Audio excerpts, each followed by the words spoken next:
everyone, and welcome to What's Cooking, a brand new cooking show sponsored by Charlotte County Libraries and History. We're here today at Grove Ladder Farm out in Arcadia, and we're visiting with Tim Clarkson and his wonderful family. Thank you for having us today, Tim. Yeah, thank you for coming. I love the name Grove Ladder. What an interesting name for a farm. Tell us how you came by that. Yeah, so the short story of it is that my wife's mom, my mother-in-law, always collected antique Grove ladders as they were growing up, and she would hang them from the ceiling in their 19th century house. And growing up in Ona, they would hang from the ceiling, and they were always a living organism part of the house, and they would have bird nests and snakes crawling in them, and everything changed seasonally. She would decorate them. So that was part of her childhood and part of my childhood too, because we've known each other since we were kids. So we used that name, and it's stuck, and it fits us. It's also a sign of autonomy for us. You know, if you had a Grove ladder, you could always find work. So oh, wonderful. It fits. Lovely thought. You mentioned that you and Chelsea have known each other since you were children. We have, yeah. And I read in your bio that you met in Sarasota. So how do you find yourself all the way out here in Arcadia?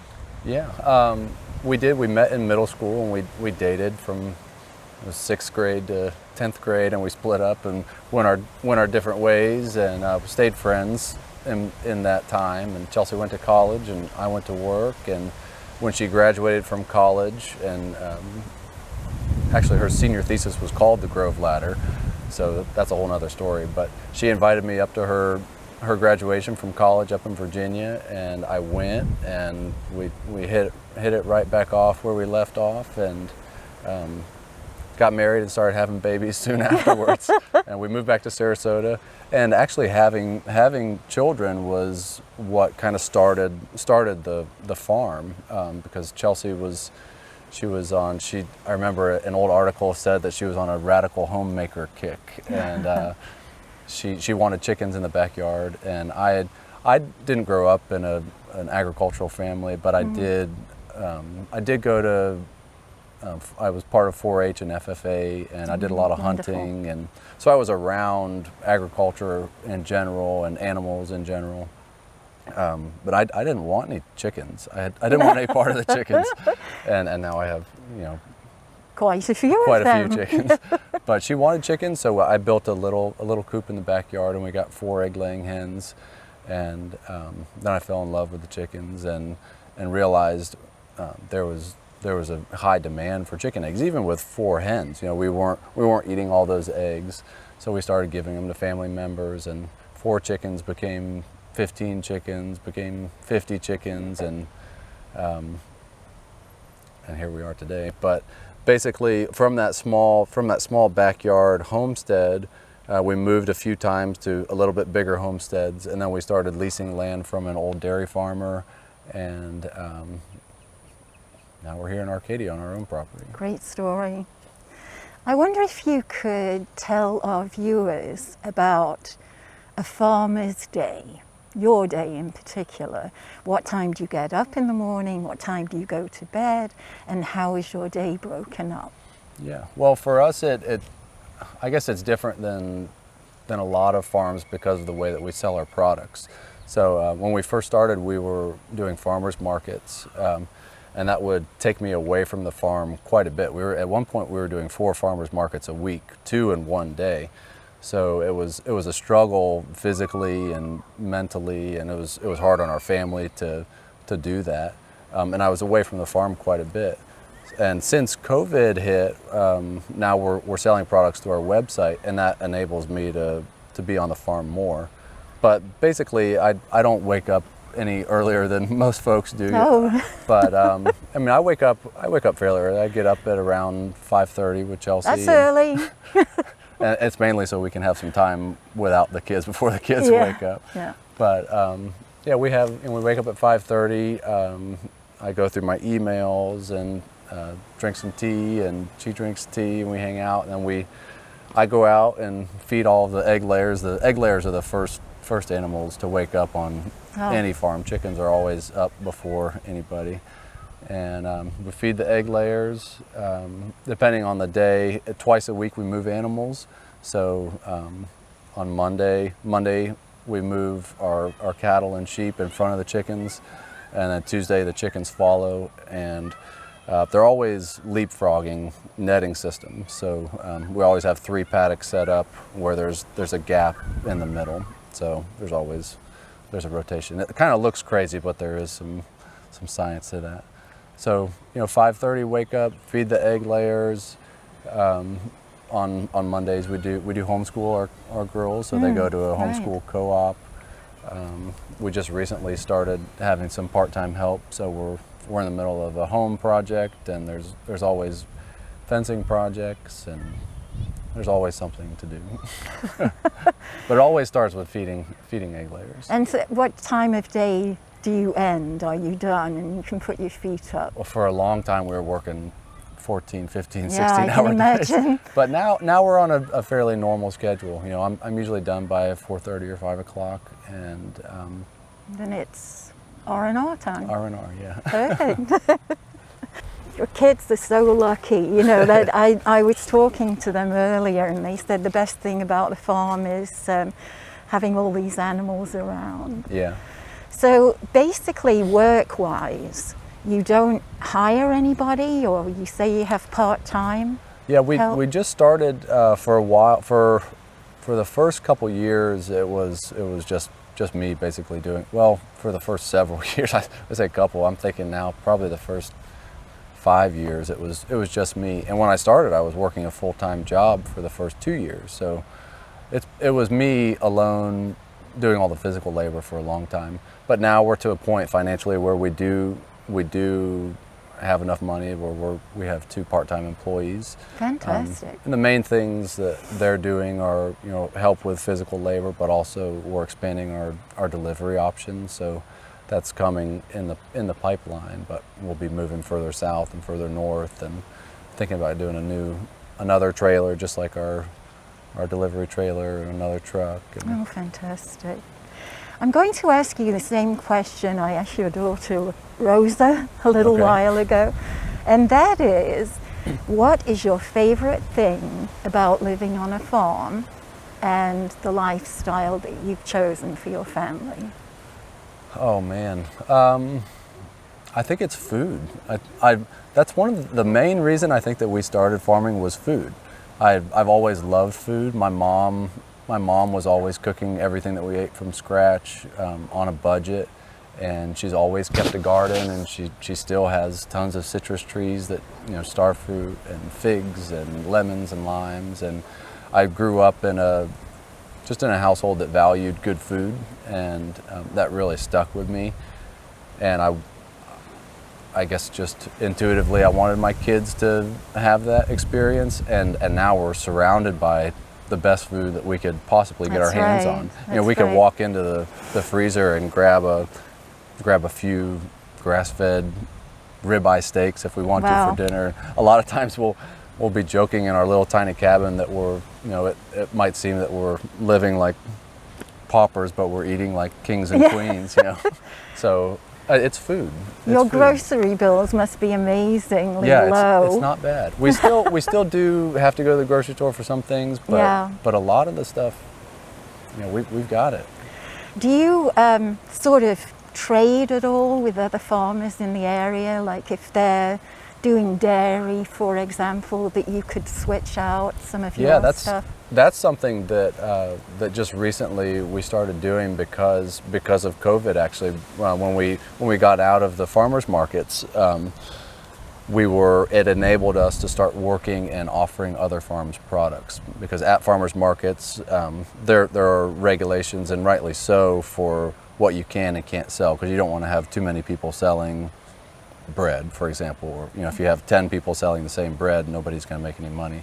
So there's limits on that. But now that we've stepped outside of those parameters, we're able to work with, I think now we're working with up to 13 different farms throughout the state, up to from High Springs down to Punta Gorda, and I didn't realize when we started doing that I had so much value in that. Yes. And I've got to know these people really well and become real good friends with all of them. Yeah. And it just makes my business and their business better. You know, it's a win-win for both of us.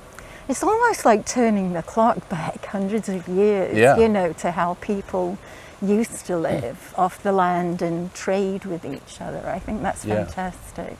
Yeah, it kind of goes with your question, you know, not just food, but the time. Our lifestyle is a slower paced lifestyle. Yes. And when I do my deliveries on Wednesdays and Saturdays, I can't wait to get back heading home, because it's such a, just driving around in downtown areas, it's Yeah. hectic, you know. There's Yeah. so many people, it feels too tight, and it's too fast, and yeah, it's just a slower pace, and I think it's amazing. good for all human beings to slow down. I think so too.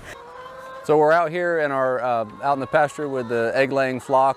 We have a flock here of 750 production red egg layers, and we try and keep the flock in an area where there's plenty of shade, especially this time of year. We're in the middle of March right now, and it is starting to heat up quite a bit. So we keep them under these trees and try and keep our nesting boxes in the shade as well, to keep the eggs cool during the day. Like I said, there's 750 birds out here. We feed a non-GMO project verified grain every morning. We do a 1/4 pound per bird, and we also feed a free choice oyster shell and grit. And those two things help with calcium in the shell of the egg, as well as the grit helps the birds grind up the grain that they're eating in their gizzard. So they're out here all year round, out in the field, and we move them, we rotate them, we keep a flock of sheep in front of them to graze the grass down, and the chickens are always behind the sheep and the cattle, kind of cleaning up and fertilizing. And the beautiful thing about chickens is feed goes in the front end, and eggs and fertilizer comes out the back end. So every day we collect eggs out of these rollaway nesting boxes, and every day we've got 20 boxes that look just about like this. So out of 750 egg layers, we're collecting approximately 650 eggs a day. And the nice thing about these style boxes is the hens are able to go inside the box, and there's a nice soft pad in there for them to sit on, and the eggs roll away because they're on an incline. There's a slight incline. They roll away from the bird, and that prevents them from sitting on them. It prevents them from cracking them and getting them real dirty. So clean eggs are a farmer's best friend. So we're going to collect some right now. And I just use, I've used lots of different things throughout the years. Right now I've been using 5-gallon buckets because all of my milk crates that I like to collect eggs in are full of egg flats, packed and ready to go to our customers. So I try and do at least 3 eggs per hand, and we just set them in the bucket as gently as you can, and try and move fairly quick, but not too quick where you're cracking everything.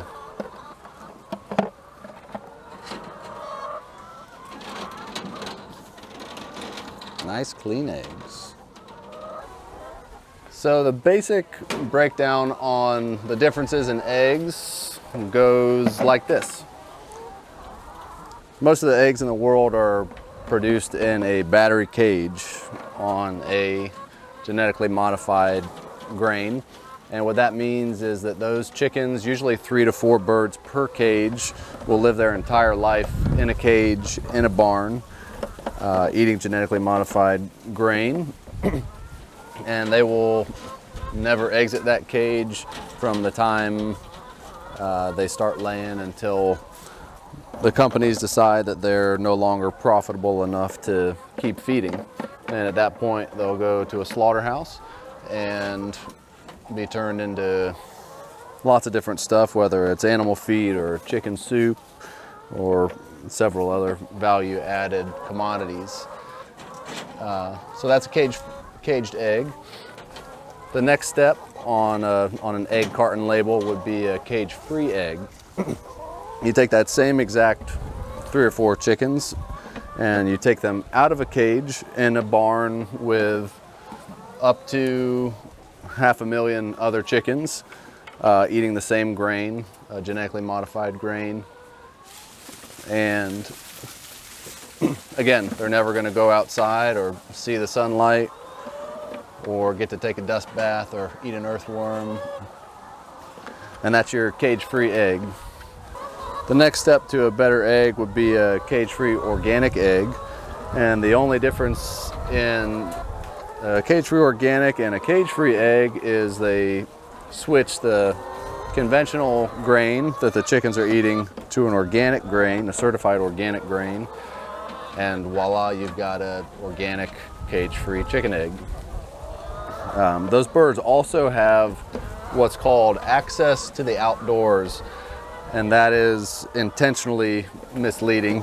Because when you hear access to the outdoors, you think of something like this, but in reality, what the access to the outdoors is 1 or 2 man doors on a extremely large barn that's holding up to 500,000 chickens, that has access to a dirt yard, because when that many chickens go out into a little 1 or 2 acre yard, they soil all that ground and all the vegetation's immediately disappeared. And a lot of times it's just a concrete pad.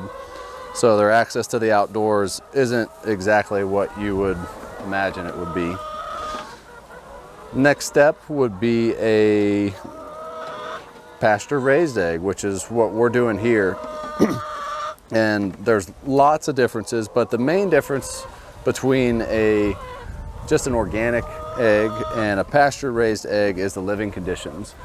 So our birds are raised 24/7, 365 outside on fresh grass, and we routinely rotate our chickens to fresh grass. They're always following our flock of sheep and our cattle. And the reason we do that is because chickens don't like to eat tall grass. They actually burn a lot of calories walking through real tall grass, so we graze that grass down to make it more palatable for the birds to consume, but also easier to walk through. And eating that grass adds tons of nutritional benefits to the health of the bird, as well as nutritional density to the eggs.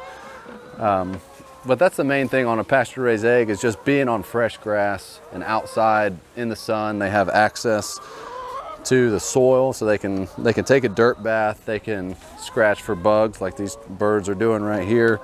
They can get an earthworm. They can do what chickens naturally want to do. And we keep them safe with portable electric netting systems that are powered by a solar powered energizer. And then we also keep Great Pyrenees livestock guardian dogs inside the netting with them all the time, year round. So there's several barriers of protection to keep them safe. And the main things that we're keeping them safe from, as far as predators go around here, are coyotes and foxes. So we haven't lost a bird to predation in several years. And what you get is a really high quality egg. I remember when I first started raising egg layers and broiler chickens as well, we were getting our chickens water with 5-gallon buckets and the back of a Kia Sportage, and 5-gallon buckets turned into 20-gallon buckets on the back of the Kia, and then that turned into a wagon on a trailer being filled up with a fire hydrant at my full-time job. And then as we got into the full production, realized that getting water out to pasture-raised egg layers was a key part of doing this successfully. So we've automated our water so the birds always have clean, cool water, And cold water is extremely important for all animals really, but specifically for chickens because they can't regulate their body temperature like other animals can. So they need that cool water to cool their bodies down. And the way we get cold water to our birds is by using drip irrigation, black polyethylene pipe, and that's run right off of our well. And we run the main line through the swales and let the grass grow over that main line pipe to keep it in the shade and keep it cool no matter what time of year it is, because where we are it gets extremely hot and extremely humid, and if you let that black pipe lay out in the sun, it'll scald you with the temperature. So the perimeter of our property has a main line that goes all the way around it, and then off of that main line we tap into the main line with this small hose that just lays on the ground. This is about about 80-foot long hose. This might be an 1/8 or a 1/4 inch hose, and it runs over to these automatic bell drinkers, and the bell drinkers are kind of like a dog water. They're on a automatic float, so they stay full all the time, and as the birds drink they fill back up. And we have 2 running on this line for this flock of 750 birds. So those two small drinkers keep all of our birds hydrated with cool water all the time, and I don't have to think about filling buckets or anything like that, which is really great. Something I forgot to mention about the organic certification of eggs is just recently, I believe it was last year, they lowered the standards on certified organic eggs to include beak trimming. So it's one of those steps in regulation that as things become more popular and bigger companies get involved, the value of the original product goes down, or the integrity of the product goes down. So the reason they trim the beaks on those birds is because they're raising them in a barn, and the birds get stressed out when they're crammed tight together and there's nowhere to go, and they ultimately will cannibalize each other. And if they have a sharp beak and they're stressed out, they're gonna start pecking each other, and their solution is at 1 day old to just cut the tip of the beak off. So instead of cutting the beaks off of our birds, we just give them more space, and that's our solution. And the majority of the eggs that we collect, we don't have to wash because of these rollaway nesting boxes. They're just clean by nature. So the majority of them we can take right out of the boxes, and we'll pack right into flats or dozens for our customers. But we go through them one by one as we're packing, and anything that does need to be washed we'll set aside in a different bucket, and we just use a warm water and a sponge just to wipe them clean, and we'll let them air dry, and once they're dried we'll pack them and get them into our walk-in cooler, and we store them at about 43 degrees, anywhere from 40 to 44 degrees until we deliver them.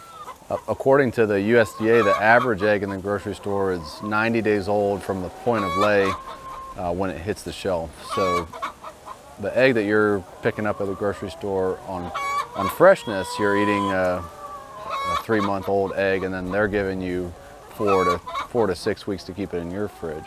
So you could potentially be eating a 4-month-old egg, and that's something that we value on our product, as it is a fresher product from the jump, because we only store our eggs for up to 3 weeks before they're moving out to customers, and ideally it's even sooner than that. And within 3 to 5 days we're moving them out of our cooler and delivering them.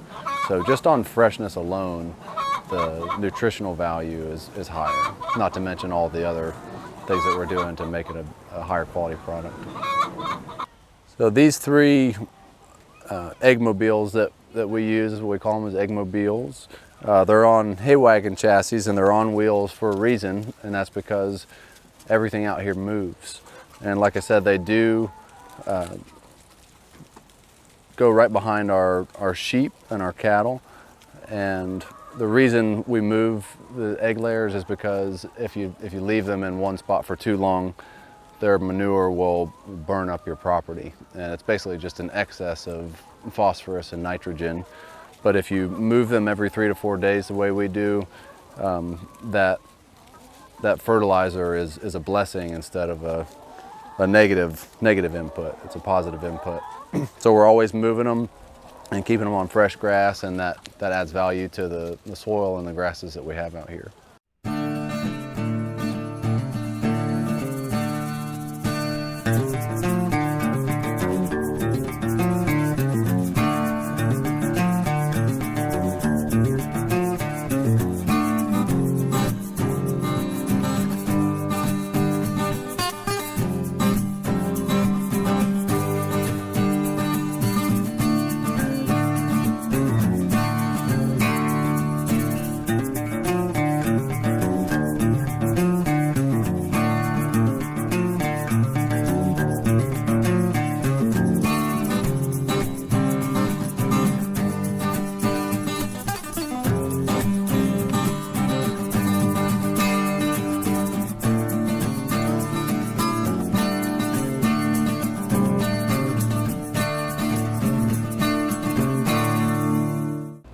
All right, so we're in our little cabin here on the farm, and we're gonna do a side-by-side egg test. And what we're looking for, this is our pasture-raised non-GMO egg from our farm, Grove Ladder Farm here in Arcadia. And this is a conventionally raised, cheap grocery store egg available at any grocery store on the shelf. And we're gonna look at what the differences are visibly, and then eventually we're gonna taste them and see what the difference is. So what we're looking for is, for one, the yolk. We want that yolk to stand up nice and tall in the skillet, and that's going to show us the freshness of the egg. And we don't want the white to be real runny all over the skillet. We want it to stay nice and firm and cook nice and clear and white. So we're going to start with a conventional grocery store egg.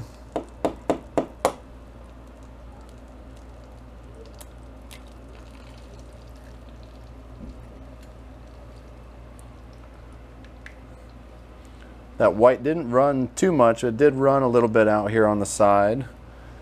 The yolk is fairly flat in there. It's not protruding out of the white like I'd want to see it. It is pretty clear. That's good. We're going to crack our Grove Ladder Farm egg next to this conventional egg and see what we get here.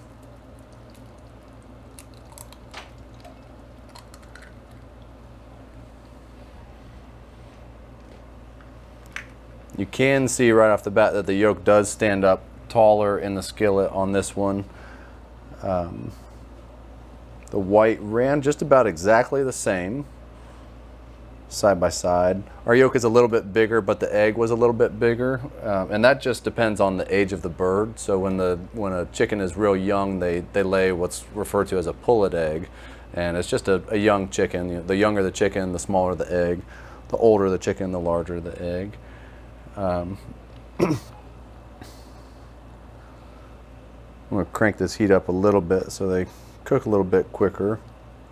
Our eggs typically cook a little bit quicker than conventional eggs. I'm not sure what the science is on that, but they do cook quicker. And I prefer a sunny side up as my favorite kind of egg, so I'm excited to try these side by side. We do get more nutritional value out of a pasture-raised egg, and that's just because of the diet that they're consuming. There's a lot of misconception on the color of a chicken yolk and the quality of the egg. So a lot of people think the darker the color of the yolk, the better quality of the egg. And the main factors in the color of the yolk is primarily the color of the corn that the chickens are eating. So worldwide, the main ingredient in an egg layer ration is corn and soybeans typically. And usually the darker the color of the corn, the darker the yolk. And actually in South America, they grow a lot of white corn, and the yolks in a South American raised white corn-fed chicken egg will be almost translucent. So a lot of that is a factor of the yolk color. Like we saw earlier in the video, our chickens have full access to all the green material they could ever want, plus grubs and bugs. So in all green material, there's a component called a xanthophyll, and that xanthophyll is just anything that has green material in it. So the more xanthophyll consumption a chicken does, the darker the pigment of the yolk will be. So since the conventional barn-raised chicken doesn't have access to that green material, producers will add in alfalfa and dandelion greens to basically dye the color of the yolk because they don't have access to the grass. So if you buy a dozen eggs in the grocery store and all of the egg yolks are exactly the same color, that should be a red flag that they're not receiving a varied diet. And the other thing is that a lot of egg cartons are marketed as a vegetarian only fed chicken egg, which is inherently wrong because chickens are not vegetarians by design. Chickens are omnivores like humans and dogs, wolves and coyotes and pigs. You know, they need a varied diet, and part of their diet should include animal protein. So when they're out on a pasture setting, they're getting animal protein in the form of grubs and bugs. So vegetarian fed chicken is not a healthy chicken, like they want you to believe.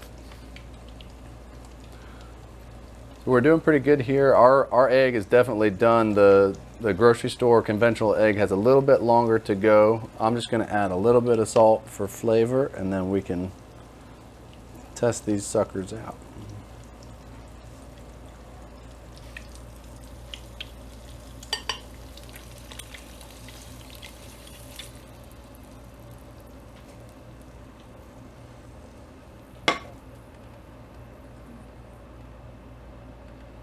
This is our Grove Ladder Farm egg, and this is the conventional egg. There's not a lot of visible difference in those cooked eggs. I'm curious to see what the flavor difference is. I'll let them cool off for a minute.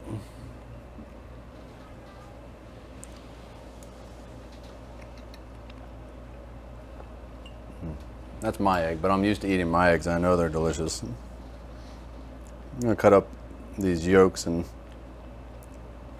see if there's any difference here. A nice dark yolk color when we bust it open. This is the conventional egg from the grocery store. Not much difference in color. That's all that alfalfa and dandelion greens are feeding them.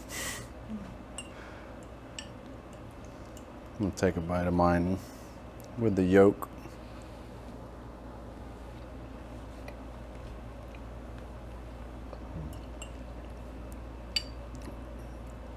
The flavor is really deep and rich. There's a lot of depth in the flavor of our eggs. I haven't eaten a conventional grocery store egg in a long time, so I'm curious about this.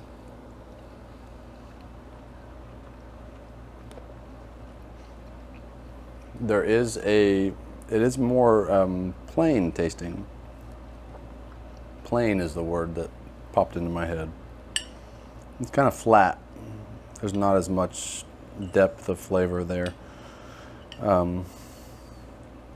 If you're going to the grocery store, if you have to go to the grocery store, I would, knowing now everything that we've gone over, I would say you definitely want to go look for a pasture-raised chicken egg, and we say that over and over, but make sure that it is raised on pasture, and you can take it a step further and go for a non-GMO pasture-raised egg. But even better, if you wanted to go a step further and do what our customers are doing, I would advise everybody to look for a local farm near you, and there's lots of resources for doing that, for finding a farmer who's close by you. The main resource that I would give out is APA. It's the AAAP. It's the American Pastured Poultry Producers Association. So if you go to APA.org, that will give you a list. You just type in your zip code, and it'll give you a list of farmers in your area, and they'll have links to their websites. And we're on the APA forum as well. So check out APA. There's also eatwild.com. There's all sorts of resources for finding a local farm near you, and it's well worth the investment in your health. It's well worth supporting local economies. It's worth supporting farmers, animal welfare, and everything that's good about what we're doing, and we need people to support it. Well, this has been an amazing day out at the farm here. We've had a blast. We're exhausted. Thank you to this wonderful family. It's been a real joy meeting all of you today. So, names? Celeste. Celeste. This is baby Suniva, and I'm Chelsea Clarkson. Gwen. Gwen. Rosa. And Rosa on the end. Farmer And of Tim. course, here we have Farmer Tim and his lovely wife, Chelsea. Thank you so much. I just wanted to say that we were fortunate enough to actually do a taste test on those eggs that Tim made in the kitchen. And it was night and day, the difference. Comparing the whites, the store-bought eggs were flat and had very little flavor. The yolks were more runny and did not hold together as we cut into them and started to eat them. The free-roaming egg was held together beautifully. The flavor in the yolk was like nothing I've ever tasted before. You could actually taste the earth in those yolks. So even though they may look similar, the flavor is what is so impressive and clearly is more healthy. Very much worth the extra money. Thank you, family Clarkson. Thank you, Miss Judy.